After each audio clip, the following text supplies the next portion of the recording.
Bismillahirrahmanirrahim. Assalamu alaikum students. My name is Muhammad Usman Salim. I am from UGI Chemistry Department. बेटा online lectures चल रहे हैं, हम आपका डेली का काम चेक तो नहीं कर पा रहे कि आपसे पूछा जाए कि दिखाएं प्रीवियस आपने जो आपको लेक्चर दिया गया था आपने कहाँ लिखा या जो क्वेश्चंस आपसे कहे गए थे वो सॉल्व किए या नहीं, या सुनाएं, आपसे फीडबैक नहीं हम ले पा रहे।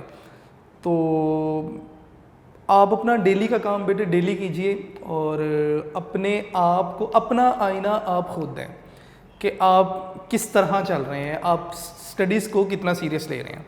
ठीक है, तो अपना बेटे डेली का काम डेली करेंगे, आप लोग स्किप नहीं करेंगे। आज जो हम क्वेश्चन करने जा रहे हैं, मैंने ये 2-3 बातें इसलिए कर दी क्योंकि आज वाले क्वेश्चन बहुत ज़्यादा इंपॉर्टेंट हैं। बोर्ड में क्वेश्चन नंबर 9 और 10 में से मोस्टली क्वेश्चंस पिक हुए हैं, तो आज वाले क्वेश्चंस को आप इजी नहीं लेंगे और ज़रूर इसको जो है वो हम मेरे साथ साथ सॉल्व करेंगे और नोट भी करेंगे अपने रजिस्टर्स पे। कल वाले लेक्चर में हमने क्वेश्चन नंबर 4 से 8 तक क्वेश्चन सॉल्व किए, ठीक है, जिसमें काफ़ी थ्योरेटिकल क्वेश्चंस भी थे और न्यूमेरिकल क्वेश्चंस भी थे। तो 1-2 मैंने आपसे वैसे भी कहा था मैं आपसे क्वेश्चंस पूछूंगा भी। अगर मैं आपसे क्वेश्चन करूं डिफाइन मोलर वॉल्यूम या what do you know about molar volume, तो आपने पूरी इन्फॉर्मेशन देनी है जिसके 2 मार्क्स आपको कंप्लीट मिलेंगे। आप अगर खाली डेफिनेशन लिखेंगे, एग्जाम्पल नहीं देंगे, 1 नंबर। अगर आप एग्जाम्पल लिखेंगे और मोलर वॉल्यूम की वैल्यू नहीं लिखेंगे, 1 नंबर आपका कट जाएगा। तो पूरा आप आंसर देंगे अपना, ठीक है। अब क्वेश्चन नंबर 9 से हमने आज स्टार्ट करना है। क्वेश्चन नंबर 9 बेटे, justify following statement. Question number 9 को सॉल्व करने से पहले कुछ एक फार्मूला ही है, मैं चाहता हूँ कि ये आपको अच्छे तरीके से पता हो और उसके बाद हम फिर जो है वो आगे चलेंगे। तो सबसे पहला जो यहाँ पे फार्मूला यूज़ होगा, और ये बहुत ज़्यादा फार्मूला पूरे मतलब आपके चैप्टर 1 में तकरीबन 80% यही फार्मूला यूज़ हुआ है, नंबर ऑफ मोल का फार्मूला ये, ठीक है। तो मैं इसे यहाँ पे लिख देता हूँ कि नंबर ऑफ मोल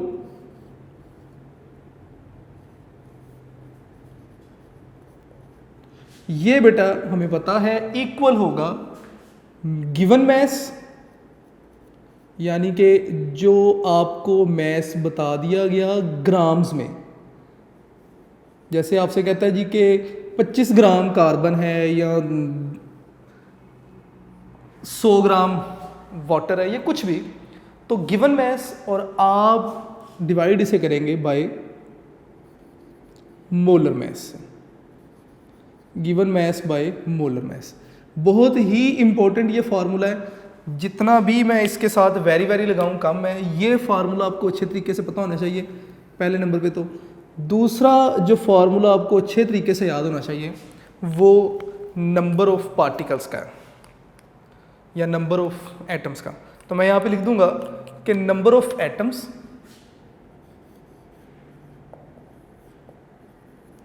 कि आपको मोल बता दिए गए और आपसे नंबर ऑफ एटम्स पूछ दिए गए, तो ये फार्मूला होगा एटॉमिसिटी।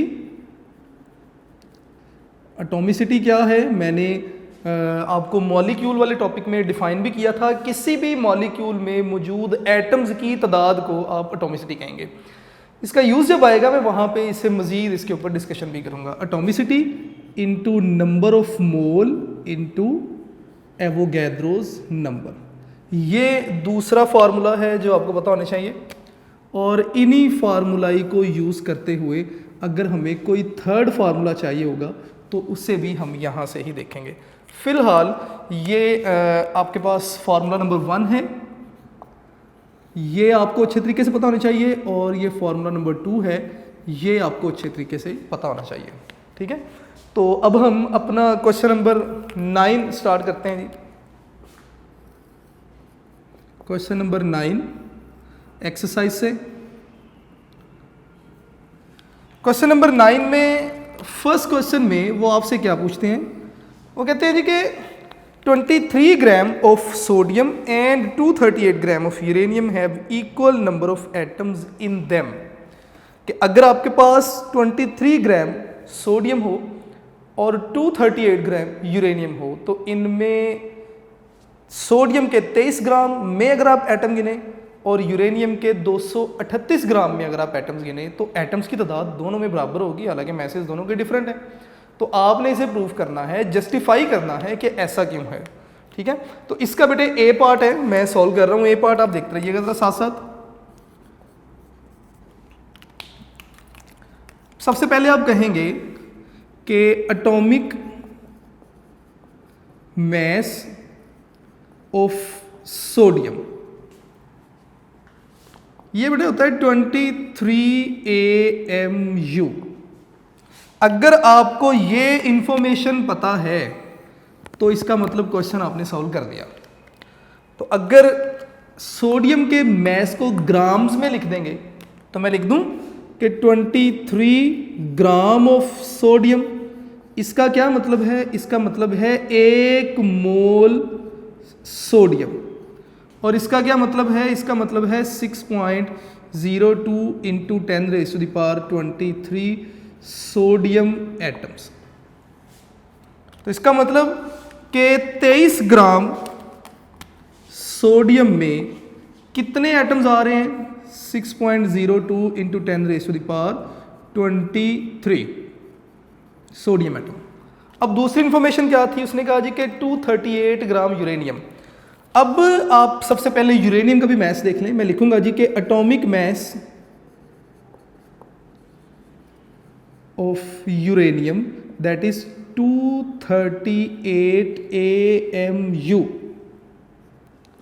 तो अगर आप क्या करें, यूरेनियम के इस मैस को ग्राम्स में एक्सप्रेस कर दें तो मैं लिख सकता हूं कि 238 ग्राम ऑफ यूरेनियम। इसका मतलब क्या है? इसका मतलब है 1 मोल यूरेनियम। और इसका क्या मतलब है? 6.02 इंटू 10⁻23 यूरेनियम एटम्स। तो इसका मतलब कि 238 ग्राम यूरेनियम में कितने एटम आ रहे हैं जी? 6.02 इंटू 10⁻23 एटम ही आ रहे हैं। तो इसका मतलब दोनों यानी कि 23 ग्राम सोडियम में और 238 ग्राम यूरेनियम में नंबर ऑफ एटम्स कितने आ रहे हैं? 6.02 इंटू 10⁻23। तो यही हमने जस्टिफाई करना था। ठीक है, तो इसका ए पार्ट जो है वो हमने यहाँ पे सॉल्व किया। अब इसी क्वेश्चन का बी पार्ट भी देख लेते हैं जी। कहते हैं जी कि मैग्नीशियम एटम, मैग्नीशियम के ऊपर आप बुक के ऊपर लिख लें कि इसका एटॉमिक मास 24 है। Magnesium atom is twice heavier than that of carbon. Carbon का मास 12 होता है। तो इसको भी आपने जस्टिफाई करना है। अब बेटा इसको जस्टिफाई करने के 2-3 तरीके हैं। पहला तरीका तो ये है कि आप इतने इतने ग्राम में नंबर ऑफ एटम्स मालूम करना शुरू कर दें, तो वो ज़रा मुश्किल हो जाएगा आपके लिए। ठीक है, तो दूसरा तरीका ये है कि आप बताएं कि जो आपके पास, मैं इसका आंसर इसलिए नहीं लिख रहा क्योंकि ये मैं ऑलरेडी सोल्व कर चुका हूँ एवोगैड्रोस नंबर वाले टॉपिक में। ठीक है, तो उसमें मैंने बल्कि आपको बताया भी था कि अगर आप कार्बन देखें, कार्बन का एटॉमिक मास है 12। अगर आप 12 ग्राम कार्बन लेंगे तो 1 मोल। अगर मैग्नीशियम देखते हैं तो मैग्नीशियम का एटॉमिक मास है 24। अगर आप 24 ग्राम मैग्नीशियम लेंगे तो इसका मतलब 1 मोल मैग्नीशियम, यानी कि 12 ग्राम अगर कार्बन हो तो 1 मोल और 24 ग्राम मैग्नीशियम हो तो तब भी 1 मोल। तो इसका मतलब मैग्नीशियम कार्बन से डबल नहीं हो गया इन मैस। ठीक है, तो ये कैसे लिखना है मैंने एवोगैड्रोस नंबर वाले टॉपिक में जो है वो इसका आंसर लिखा भी था, आप इसे देख लीजिएगा वहाँ वाले टॉपिक से, या यूनिक नोट्स अगर आप लेते हैं तो वहाँ से भी आपको इसका आंसर मिल जाएगा। क्वेश्चन नंबर 9 का सी पार्ट देखिए। 180 gram of glucose and 342 gram of sucrose have same number of molecule but different number of atoms present in them. यानी कि इनमें नंबर ऑफ मॉलिक्यूल्स तो सेम हैं लेकिन नंबर ऑफ एटम्स जो हैं वो डिफरेंट हैं। आपने इसकी रीज़न बतानी है। तो 2 इन्फॉर्मेशन आपको दे दी गई हैं, एक तो ग्लूकोज बता दिया, दूसरा सुक्रोज। इसका मतलब सबसे पहले तो आपको ग्लूकोज और सुक्रोज के मॉलिक्यूल जो हैं वो मॉलिक्यूलर फार्मूले आपको पता होने चाहिए। तो मैं यहाँ पे लिख रहा हूँ जी क्वेश्चन नंबर 10 का सी पार्ट अब हम सॉल्व करने जा रहे हैं 9 का, तो मैं पार्ट सी लिख रहा हूँ जी यहाँ पे।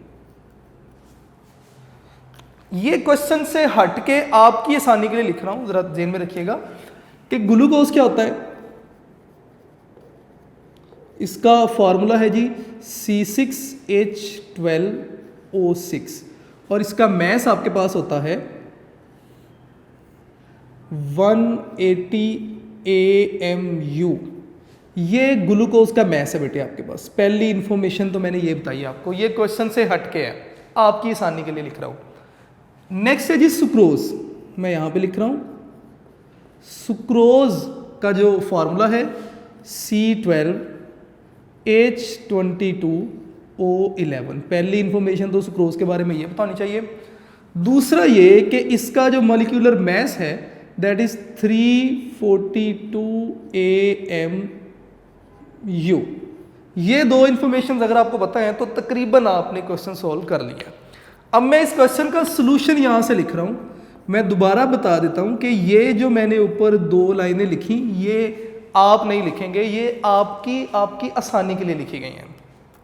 क्वेश्चन था कि एक 180 gram of glucose and 342 gram of sucrose have same number of molecule but different number of atom.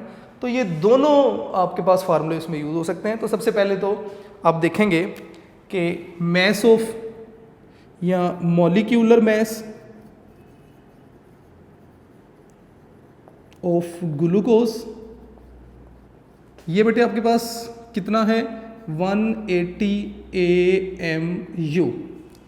इसका मतलब अगर आप ग्लूकोज के 180 ग्राम लेंगे तो वो 1 मोल ग्लूकोज होगा। तो अगर मैं लिखूं कि 180 ग्राम ऑफ ग्लूकोज तो ये आपके पास क्या होगा विल इक्वल टू 1 मोल, और इसमें कितने मॉलिक्यूल आ जाएंगे, या मैं लिख देता हूं 1 मोल ऑफ ग्लूकोज। और अगर आप इसमें मॉलिक्यूल देखेंगे तो 6.02 इंटू 10⁻23 मॉलिक्यूल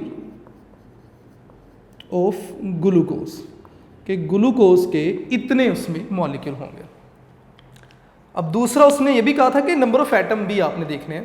तो ग्लूकोज के 180 ग्राम में नंबर ऑफ एटम अगर आपने देखने हैं तो नंबर ऑफ एटम्स का फार्मूला मैंने यहाँ पे लिख दिया कि एटॉमिसिटी, नंबर ऑफ मोल और एवोगैड्रोस नंबर। तो एटॉमिसिटी क्या है, आप देखेंगे कि ग्लूकोज में एटम्स कितने हैं तो आप काउंट कर लेंगे यहाँ से 12 ये हैं, 6 ये 18 और 6 ये 24। इसका मतलब ग्लूकोज की एटॉमिसिटी 24 है। तो मैं यहाँ पे लिखूंगा नंबर ऑफ एटम्स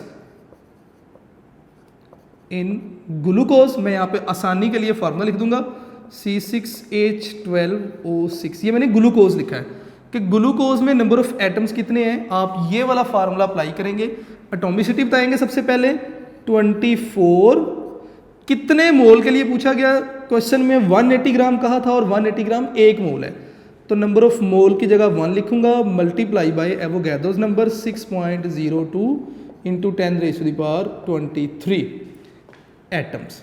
इसका मतलब 180 ग्राम ग्लूकोज में नंबर ऑफ मॉलिक्यूल कितने हैं, ये हैं जी 6.02 इंटू 10⁻23, और नंबर ऑफ एटम्स कितने हैं 1 मोल ग्लूकोज में 24 इंटू 6.02 इंटू 10⁻23।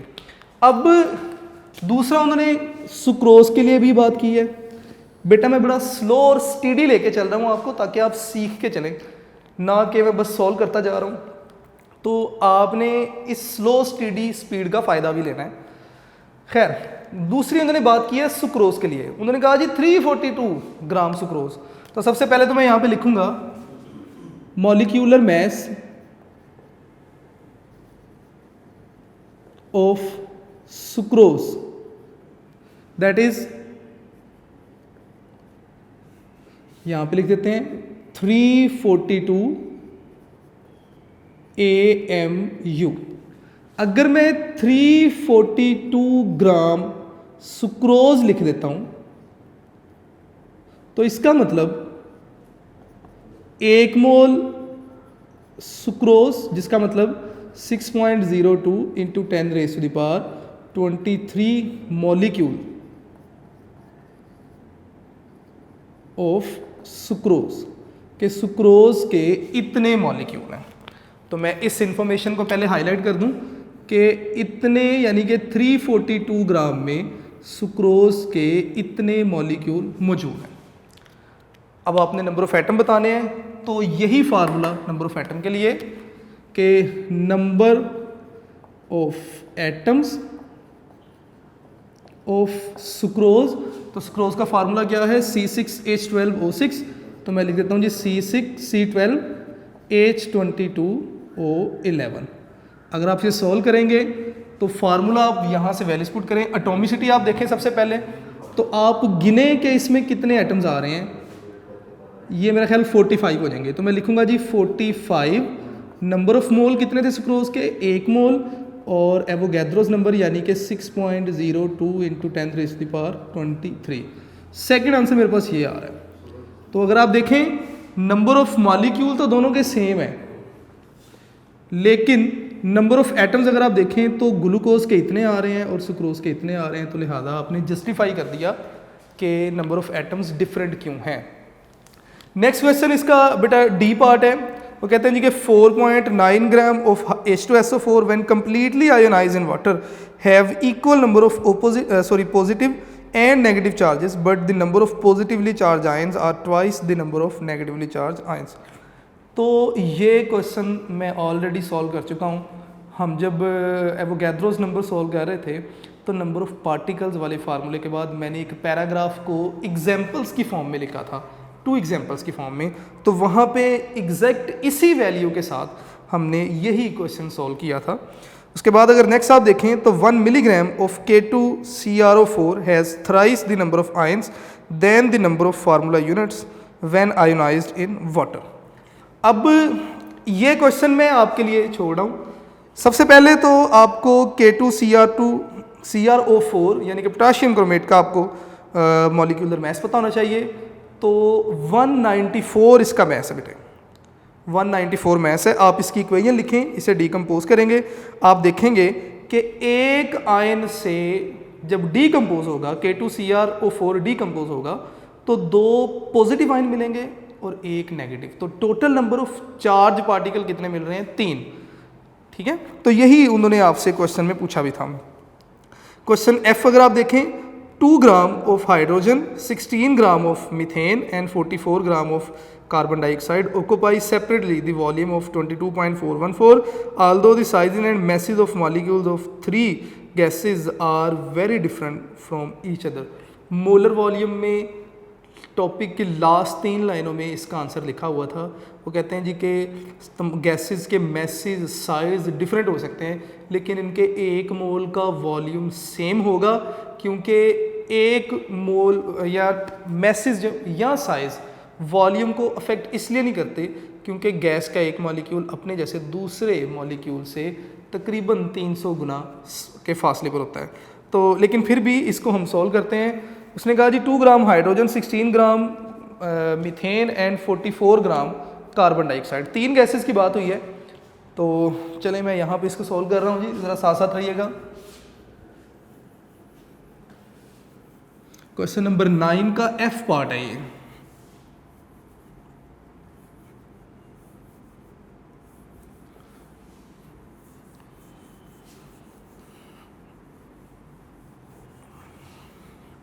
जी तो हम बात कर रहे थे क्वेश्चन नंबर 9 का F पार्ट है। उन्होंने कहा जी 2 gram of hydrogen, 16 gram methane और 44 ग्राम कार्बन डाइऑक्साइड। तो सबसे पहले तो हाइड्रोजन लिख लेते हैं जी, इसका मैस कितना है। अगर 1 हाइड्रोजन होती तो 1 AMU, 2 हाइड्रोजन है तो 2 AMU। मैं हिंट के लिए ये सारा लिख रहा हूँ। मीथेन की अगर हम बात करें तो CH4, कार्बन 12 है और 4 हाइड्रोजन, इसका मतलब इसका मैस है 16 AMU। और अगर आप कार्बन डाइऑक्साइड की बात करें तो CO2 है, कार्बन 12 है प्लस ऑक्सीजन 16, 2 ऑक्सीजन है तो 32। अगर आप देखेंगे तो कार्बन डाइऑक्साइड का मैस बन जाएगा 44 AMU। तो ये तो मैंने हिंट के तौर पे लिख दिया। अब क्वेश्चन की तरफ आते हैं, F की तरफ। हाइड्रोजन का मैस कितना आ रहा है जी 2। तो अगर मैं मैस को ग्राम्स में एक्सप्रेस कर दूं, मैं लिख दूं जी 2 ग्राम ऑफ हाइड्रोजन, तो इसका मतलब 1 मोल हाइड्रोजन, तो इसका मतलब 6.02 इंटू 10⁻23 H2 मॉलिक्यूल्स, और इसका मतलब कि वॉल्यूम कितना हो जाएगा 22.414 dm³, इतना वॉल्यूम। 2 ग्राम हाइड्रोजन का वॉल्यूम कितना आ रहा है जी 22.414। फिर उसने मीथेन की बात की, उसने कहा जी 16 ग्राम मीथेन। मीथेन का पहले आप मॉलिक्यूलर मास देखें तो 16 AMU, अगर AMU को ग्राम्स में एक्सप्रेस कर दें तो 16 ग्राम CH4 का मतलब 1 मोल, और 1 मोल का वॉल्यूम कितना होगा 22.414 dm³। अगर आप देखें तो मीथेन का मास भी कितना आ रहा है, इतना ही आ रहा है। तीसरी बात की कार्बन डाइऑक्साइड के लिए, कार्बन डाइऑक्साइड का मोलर मास कितना बन रहा है, मॉलिक्यूलर मास 44। अगर मैं 44 ग्राम ऑफ CO2 कह दूं तो इसका मतलब 1 मोल CO2 हो गया, या 22.414 dm³, इसका क्या हो जाएगा जी वॉल्यूम। तो अगर आप देखें तो तीनों के 2 ग्राम में, 16 ग्राम में, 44 ग्राम में जो वॉल्यूम आ रहा था सेम आ रहा था, हालांकि इनके मैसेज डिफरेंट हैं और इन मॉलिक्यूल्स के साइज भी डिफरेंट है। तो ऐसा क्यों है, उसकी रीज़न क्या थी, मैंने बुक में भी डिस्कस किया था लेक्चर के दौरान, यहाँ पे भी एक बार लिख देता हूँ। इसकी रीज़न यही है कि डिस्टेंस कितना है दो मॉलिक्यूल्स के दरमियान। वो कहता है जी कि distance between two molecules is 300 times greater than size of molecule, molecule के साइज से 300 टाइम्स ग्रेटर है। दैट्स वाई साइज और mass do not affect volume, इसलिए साइज या मैस वॉल्यूम को अफेक्ट नहीं करता। तो ये क्वेश्चन नंबर 9 का F पार्ट था। अब बेटे हम मूव कर रहे हैं क्वेश्चन नंबर 10 की तरफ। क्वेश्चन नंबर 10 जो है वो इस एक्सरसाइज का एक न्यूमेरिकल टाइप क्वेश्चन है, और इसमें भी जो फार्मूला यूज़ होना है वो नंबर ऑफ मोल का फार्मूला है। मैं आपसे ये फार्मूला पहले डिस्कस कर चुका हूँ, ठीक है। मैं दोबारा क्वेश्चन के हेड पे मैं ये फार्मूला लिख दूंगा ताकि आप जो बच्चे पहले सही तरह नहीं सुन पाए थे उन्हें एटलीस्ट आइडिया हो कि यहाँ पे हम फार्मूला यूज़ कौन सा करेंगे, ठीक है। तो फार्मूला आप नंबर ऑफ मोल का यूज़ करेंगे। Number of mole equal to mass, जो कि आपको ग्राम्स में गिवन होगा बाय मोलर मैस, ये आपने फार्मूला यूज़ करना है। तो लें जी, आते हैं जी आगे क्वेश्चन नंबर 10 की तरफ। एक्सरसाइज क्वेश्चन नंबर 10, और इसका भी हम पार्ट ए देखेंगे पहले। पार्ट ए में वो कहता है जी कि mass of 2.7 moles, mess in ग्राम आपने मालूम करना है किसका, 2.74 मोल ऑफ KMnO4। तो बेटा इसका मैं जो है ना वो बनाता जाऊंगा, आंसर्स आप खुद लिखेंगे इसके, ठीक है। उन्होंने आपको मैस पूछा, मोल्स बता दिए KMnO4 के लिए। तो सबसे पहले आप लिखेंगे जी गिवन डाटा,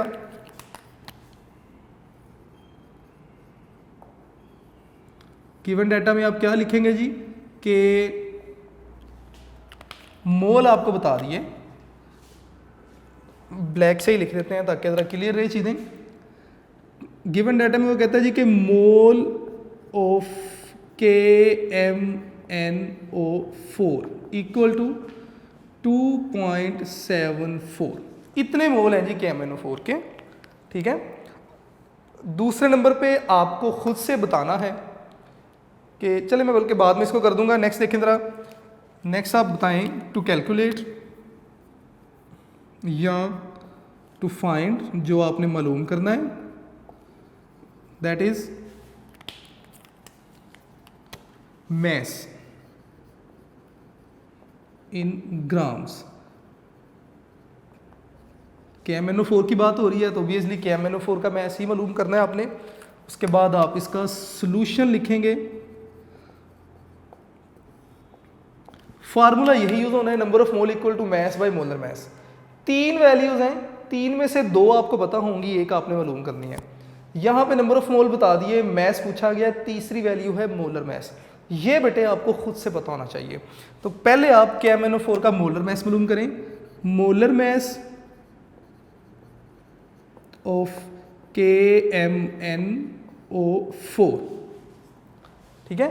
यहाँ पे मैं हिंट दे देता हूँ कि K का जो मोलर मास है दैट इज 39 और Mn का जो मोलर मास है दैट इज 55। तो आपने क्या करना है, आपने मोलर मास मालूम कर लेना है। जब आपके पास मोलर मास आ जाएगा, नंबर ऑफ मोल वाला फार्मूला आप अप्लाई करेंगे, यहाँ पे आपके पास मोलर मास आ जाएगा, ठीक है। आप इसको वैल्यूज पुट करेंगे तो आपके पास आंसर आएगा। चले मैं आपको बता देता हूँ, मेरा ख्याल 158 है शायद इसका आंसर। तो अब आपने करना क्या है, नंबर ऑफ मोल मालूम करने हैं। फार्मूला है आपके पास number of mole equal to mass by molar mass. Mass आपने मालूम करना है, जो मालूम करना है इक्वेशन के एक तरफ, बाकी सब दूसरी तरफ। तो ये डिवाइड हो रहा है, इस तरफ आके मल्टीप्लाई होगा, तो n इंटू मोलर मास, ये सारा इक्वल हो जाएगा जी किसके, मास के। आप वैल्यूज पुट करें, आपके पास आंसर आ जाएगा। तो ये आपके पास जो है वो आंसर होगा जी किसका, क्वेश्चन नंबर 10 के ए पार्ट का। अब हम नेक्स्ट आगे चलते हैं जी, क्वेश्चन नंबर 10 बी पार्ट।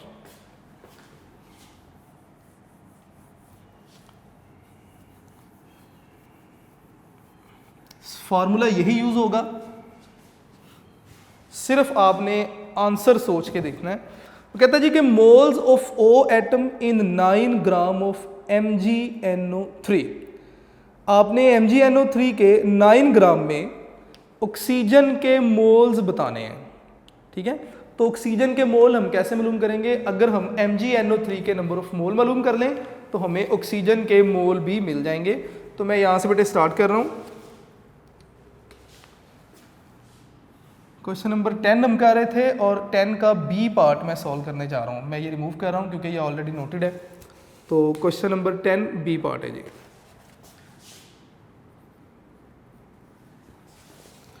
उन्होंने कहा जी कि 9 ग्राम में आपने ऑक्सीजन के मोल मालूम करने हैं। तो गिवन डाटा आप लिखें सबसे पहले।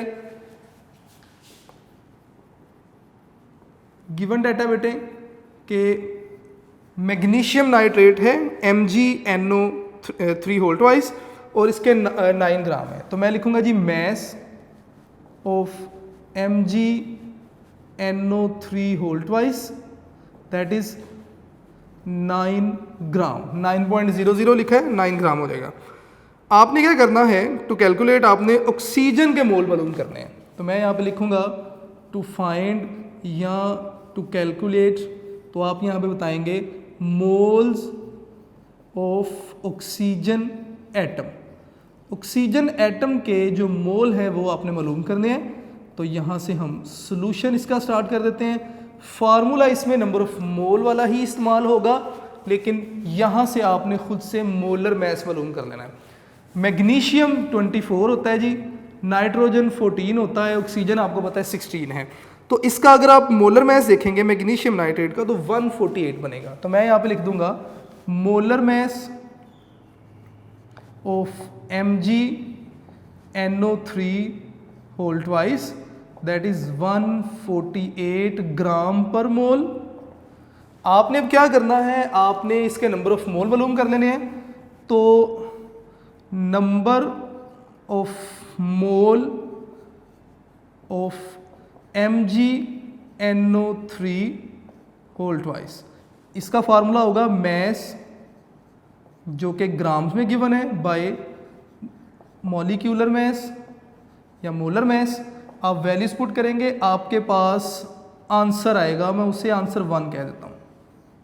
आपके पास जो आंसर आएगा मैं उसे आंसर 1 कह देता हूँ, ठीक है। या आप इसे कैलकुलेटर से सॉल्व कर लें, आपके पास जो इसके नंबर ऑफ मोल आएंगे दैट विल बी। तो यहाँ पर आपके पास जो आंसर 1 है, वैसे तो मैं चाह रहा था आप खुद से देखते, लेकिन मैं बता देता हूँ 0.0 0.06 मोल इसका आंसर होगा। क्वेश्चन हमारा ये है कि हमने मोल ऑफ ऑक्सीजन बताने हैं, किसमें, इतने मोल MgNO3 में। तो यहाँ पे आप रिलेशन बना लें MgNO3 होल ट्वाइस और ऑक्सीजन। अगर आपके पास 1 मोल MgNO3 है तो उसमें ऑक्सीजन कितनी आ रही है, MgNO3 एक तो ये है 3 इंटू 2 6, इसका मतलब 1 मोल में 6 मोल हैं ऑक्सीजन के, तो मैं यहाँ पे लिख देता हूँ जी 6 मोल। और आपके पास क्वेश्चन में कितने मोल बताएंगे, 0.06 मोल ऑफ MgNO3, तो मैं यहाँ पे लिख देता हूँ जी कि 0.06 मोल अगर होंगे तो 6 को आप मल्टीप्लाई कर दें 0.06 से, तो आपके पास जो आंसर होगा दैट इज़, वो कैलकुलेट करके देखिएगा, मेरा ख्याल है 0.36 इसका आंसर आ जाएगा, या कैलकुलेटर से एग्जैक्ट आंसर आप देख सकते हैं। ठीक है, तो बेटा ये आपका क्वेश्चन नंबर 2 था, 10 का बी पार्ट था। क्वेश्चन नंबर 10 का सी पार्ट मैं आपसे डिस्कस करूंगा, ज़रा देखते जाइएगा। Number of oxygen atom in 10.037 gram of CuSO4 into 5H2O। तो बेटा इसका आंसर बी आपने देखना है। मैं मॉलिक्यूलर मैस बता देता हूँ, या molar mass of copper sulphate, तो 249.5 कॉपर सल्फेट इंटू 5H2O का मोलर मैस होगा, 249.5। तरीका यही है, क्वेश्चन नंबर 10 का जो बी पार्ट किया इसी की फोटोकॉपी है, तो आप इसे खुद से सॉल्व करेंगे। डी की तरफ आते हैं, mass in kilogram of 2.6 into 10⁻23 molecules of SO2।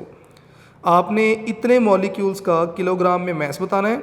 चलें इसको मैं खुद से करवाता हूँ बाद में आपको। Moles of chlorine atom in 0.822 gram of C2H4Cl2, ये भी आपने खुद से करना है। ई पार्ट इसका बिल्कुल जिस तरह आपने बी पार्ट किया, ई पार्ट भी इसी की कॉपी है। क्लोरीन के लिए सॉल्व करेंगे आप, उसे पहले ऑक्सीजन के लिए सॉल्व कर रहे थे। उसके बाद आपने बताना है mass in gram of 5.136 mole of Ag2CO3। इसका बेटे मैं इसे सॉल्व नहीं करूंगा, ये ईजीएस्ट है, ये आप खुद से करेंगे। Ag2CO3 का मैस मैं आपको बता देता हूँ, 275.7 होगा आई गेस, क्योंकि इसमें सिल्वर आ रहा है। सिल्वर का जो मैस है वो 107 है, और Ag2CO3 का टोटल मैस अगर आप देखेंगे मॉलिक्यूलर मैस, तो दैट विल बी 275.7 होगा आई गेस। ठीक है, उसके बाद mass in gram of this, ये भी बेटे इसका जी पार्ट भी आपने खुद से करना है, और एच पार्ट और पार्ट जो है वो सी, एच पार्ट और डी पार्ट, ये बेटे मैं आपके लिए सॉल्व करूंगा। डी, एच और आई, ये जो पार्ट्स हैं ये मैं आपके लिए सॉल्व करूंगा। ठीक है, तो एस्पार्टेम वाला क्वेश्चन नंबर 11 भी आपका होमवर्क है, ये आपने खुद से सॉल्व करना है आपने। तो आज का जो हमारा काम कंप्लीट हुआ, question number 9, question number 10, question number 11। 10 में से मैंने डी पार्ट नहीं करवाया आपको, एच नहीं करवाया, आई नहीं करवाया, टाइम नहीं मिला मुझे ये कंप्लीट करवाने के लिए। 11 मैंने आपको होमवर्क दिया, आप इसे ज़रूर ट्राई कीजिएगा। 11 का अगर आप फर्स्ट वाला पोर्शन देखेंगे तो नंबर ऑफ मोल वाला फार्मूला इसमें लगेगा, वैसे तो 1 मोल ही आएगा इसका formula. How many moles are present in 52 gram of aspartame, इसका जो बी पार्ट है इसके सामने भी फार्मूला लिख लें, नंबर ऑफ मोल वाला फार्मूला है। तो उसके बाद सी पार्ट इसका देखेंगे अगर आप, तो what is the mass in grams of 10.122 mole of aspartame, इसका भी आपने नंबर ऑफ मोल वाला फार्मूला है। How many hydrogen atom are present in 2.43 gram of aspartame, पहले आप देखेंगे 2.43 ग्राम में एस्पार्टेम के कितने मोल हैं, फिर आप देखेंगे 1 मोल में कितने एस्पार्टेम आ रहे हैं, हाइड्रोजन एटम आ रहे हैं। तो जो नंबर ऑफ मोल आप यहाँ से कैलकुलेट करेंगे उसमें हाइड्रोजन एटम आप मालूम कर लेंगे बड़ा इजीली। तो ये बेटे आपके पास क्वेश्चन नंबर 11 भी आप खुद से कर सकते हैं। इसका आसान तरीका, सबसे पहले आप एस्पार्टेम का मॉलिक्यूलर मैस या मोलर मैस आप जो है वो मालूम कर लीजिएगा। कार्बन 12 है, हाइड्रोजन 1 होता है, नाइट्रोजन 14 है, ऑक्सीजन 16 है। आप खुद से इसका मॉलिक्यूलर मैस मालूम करेंगे। वैसे 294 ग्राम पर मोल इसका मॉलिक्यूलर मैस होता है। तो क्वेश्चन नंबर 11 बेटा आप खुद से करेंगे। कल इंशाल्लाह जो रिमेनिंग एक्सरसाइज है वहाँ से स्टार्ट करेंगे हम। तो ये आपका आज का काम था। मैंने कोशिश की कि मैक्सिमम मैं खुद सॉल्व करूँ बोर्ड पे, कुछ चीज़ें आपके लिए भी रखूँ। जो मैंने आपके लिए रखा आप उसे एक टास्क लीजिएगा, ठीक है, और सॉल्व कीजिएगा। तो बाकी इंशाल्लाह चीज़ें फिर नेक्स्ट लेक्चर में डिस्कस होंगी। घर पे रहें, सेफ़ रहें, अपने घर वालों को भी सेफ़ रखें। ये वाहिद एक ऐसी बीमारी है जिसे लेने के लिए हम खुद से घर से बाहर जाते हैं और अपने घर वालों को भी इफ़ेक्ट करते हैं। तो इसका मतलब घर पे रहें, मास्क यूज़ करें, ग्लव्स यूज़ करें, बार बार अपने हाथ धोएं, आँखों वगैरह पे हाथ लगाने से ज़रा परहेज़ करें। मेन चीज़ अपना डेली का काम डेली कीजिए, ठीक है बेटे। तो इंशाल्लाह नेक्स्ट लेक्चर में मुलाकात होगी। थैंक यू बेटे, अल्लाह हाफिज़।